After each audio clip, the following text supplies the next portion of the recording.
Hello everyone.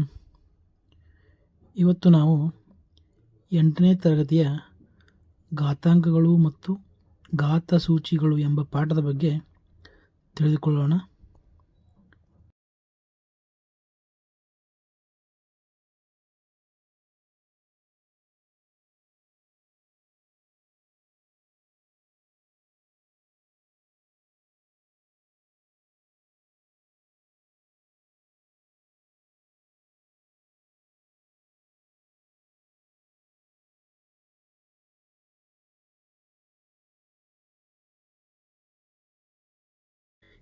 ಈ ಪಾಠಕ್ಕೆ ಹೋಗೋದಕ್ಕಿಂತ ಮುಂಚೆ ಒಂದು ಸಣ್ಣ ವಿಷಯವನ್ನು ನಾವೀಗ ನೋಡೋಣ. ನಿಮ್ಮ ಸ್ಕೂಲ್ನಲ್ಲಿ ಸಾಕಷ್ಟು ವಿದ್ಯಾರ್ಥಿಗಳಿರ್ತಾರೆ.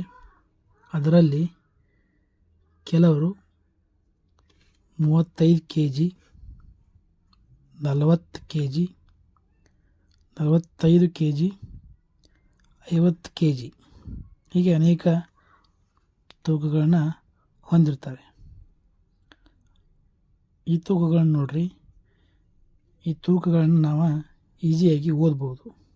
ಇನ್ನೊಂದು ವಿಷಯ, ನಾವು ವಾಸಿಸುವಂಥ ಗ್ರಹ ಯಾವುದಪ್ಪ ಅಂತಂದ್ರೆ ಭೂಮಿ.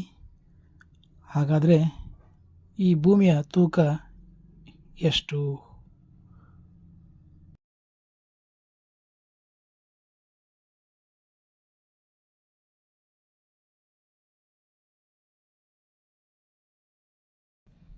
ಹಾಗಾದರೆ ಈ ನಮ್ಮ ಭೂಮಿಯ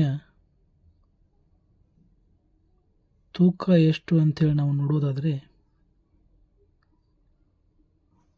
ಭೂಮಿಯ ತೂಕ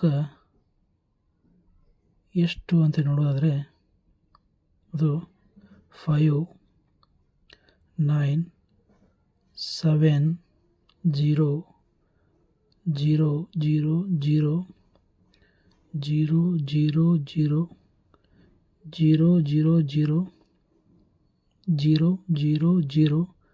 0, 0, 0, 0, 0, 0, 0, 0, 0 ಈ ಎಲ್ಲ ಸಂಖ್ಯೆ ಭೂಮಿಯ ಒಟ್ಟಾರೆ ತೂಕ ಆಗಿರುತ್ತೆ. ನಾವು ಆಗಲೇ ನೋಡಿದ್ದೀವಿ, ವಿದ್ಯಾರ್ಥಿಗಳ ತೂಕವನ್ನು ಈಸಿಯಾಗಿ ಓದಿಬಿಟ್ವಿ. ಆದರೆ ಈ ತೂಕವನ್ನು ಹೇಗೆ ಓದೋದು ಅಂತ ನಮಗೆ ತಿಳಿತಿಲ್ಲ. ಆ ಕಾರಣದಾಗಿ ನಾವೇನು ಮಾಡ್ಬೇಕಾಗತ್ತೆ, ಘಾತಾಂಕಗಳ ಸಹಾಯವನ್ನು ತೊಗೋಬೇಕಾಗತ್ತೆ.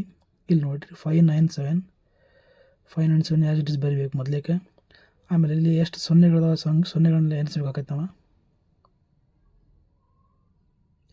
ಆ ಎಲ್ಲ ಸೊನ್ನೆಗಳನ್ನ ಎಣಿಸಿ ಅದನ್ನು 10 ರ ಘಾತ 22 ಅಂತೇಳಿ ನಾವು ಬರಿಬೋದು. ಅಥವಾ ಎರಡು ಸ್ಥಾನವನ್ನು ಬಿಟ್ಟು 5.97 ಇಂಟು 10⁻24 ಘಾತ ಅಂಥೇಳಿ ನಾವೇ ಬರಿಬೋದು. ಈಗ ನೋಡಿ, ನಾವು ಘಾತಾಂಕಗಳ ಸಹಾಯದಿಂದ ಈ ಭೂಮಿಯ ತೂಕವನ್ನು ಎಷ್ಟು ಈಸಿಯಾಗಿ ನಾವು ಓದೋಕ್ಕೆ ಅನುಕೂಲಕರವಾಯ್ತು ನಮಗಿದೆ. ಅದೇ ರೀತಿ ಇಲ್ಲಿ ಸ್ಪೆಸಿಫಿಕ್ಕಾಗಿ ನೋಡೋದಾದರೆ ಈ 10⁻24 ಅಂತಿದೆ ನೋಡಿ. ಸ್ಪೆಸಿಫಿಕ್ ತೊಗೊಳ್ಳಿ. 10⁻24 ಇದೆ ನೋಡಿ.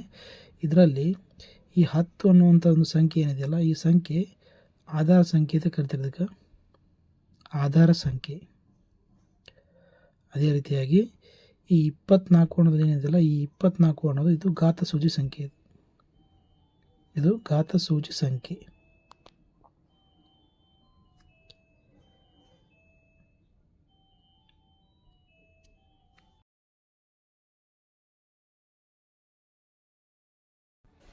ಈ 10⁻24 ಅನ್ನೋದು ಘಾತಾಂಕಗಳಿಗೆ ಉದಾಹರಣೆ. ಅದೇ ರೀತಿಯಾಗಿ 10⁻14 ಇದರಲ್ಲಿ 10 ಅನ್ನೋದು ಆಧಾರ ಸಂಖ್ಯೆ.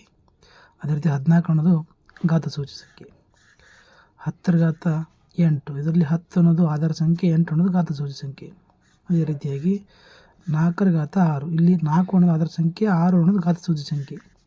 6⁻2 ಇಲ್ಲಿ 6 ಅನ್ನೋದು ಆಧಾರ ಸಂಖ್ಯೆ, 2 ಅನ್ನೋದು ಘಾತ ಸೂಚಿ ಸಂಖ್ಯೆ. 8⁻0 ಇಲ್ಲಿ 8 ಅನ್ನೋದು ಆಧಾರ ಸಂಖ್ಯೆ, 0 ಎಂಬುದು ಘಾತಾಂಕ ಸೂಚಿ. ಈ ಎಲ್ಲ ಉದಾಹರಣೆಗಳು ಘಾತಾಂಕಗಳಿಗೆ ಉದಾಹರಣೆಗಳು.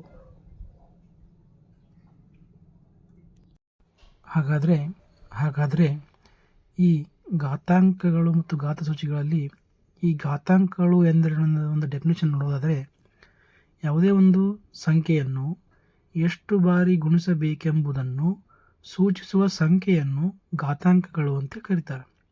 ಉದಾಹರಣೆ ನೋಡೋದಾದರೆ ಇಲ್ಲಿ ನೋಡಿ ಘಾತಾಂಕ ಸಂಖ್ಯೆಗಳ ಉದಾಹರಣೆ ಅಂತ ಬರ್ತೀನಿ. ಘಾತಾಂಕ ಸಂಖ್ಯೆಗಳ ಉದಾಹರಣೆ ಮೊದಲೇ ಉದಾಹರಣೆ 2 ಅಂತಂದರೆ 2 ಎಷ್ಟಲ್ಲಿ ಗುಣಿಸಬೇಕಾಗತ್ತೆ ಅಂತ ಸೂಚಿಸೋದು ಯಾವುದು? ಘಾತ ಸೂಚಿ ತಿಳಿಸುತ್ತೆ ನಮಗೆ. 2 ನೆಕ್ಸ್ಟ್ ನೋಡಿ 3 ಇಲ್ಲಿ 3 ನಾವು 5 ಸಲ ಗುಣಿಸಬೇಕಾಗತ್ತೆ. ಅದೇ ರೀತಿ 10 ಇಲ್ಲಿ 10 ನಾವು ಎಷ್ಟು ಸಲ ಗುಣಿಸಬೇಕಾಗತ್ತೆ? 2 ಸಲ ಗುಣಿಸಬೇಕಾಗತ್ತೆ. ನೆಕ್ಸ್ಟ್ ಉದಾಹರಣೆ 4 4 ಅನ್ನೋ ಸಂಖ್ಯೆಯನ್ನು 3 ಬಾರಿ ಗುಣಿಸಬೇಕಾಗತ್ತೆ. ನೆಕ್ಸ್ಟ್ 8 ಇಲ್ಲಿ 8 ನಾವು 9 ಸಲ ಗುಣಾಕಾರ ಮಾಡಬೇಕಾಗತ್ತೆ. ಅದೇ ರೀತಿ ನೋಡಿರಿ 2 ಘಾತ ಸೂಚಿ ಯಾವುದು? ಇದರಲ್ಲಿ ನಾವು 2 ಘಾತ ಸೂಚಿ ಎಂಬುದು 8 ಆಗಿರ್ತದೆ. ಅದೇ ರೀತಿಯಾಗಿ 10 ಆಧಾರ ಸಂಖ್ಯೆ ಯಾವುದು?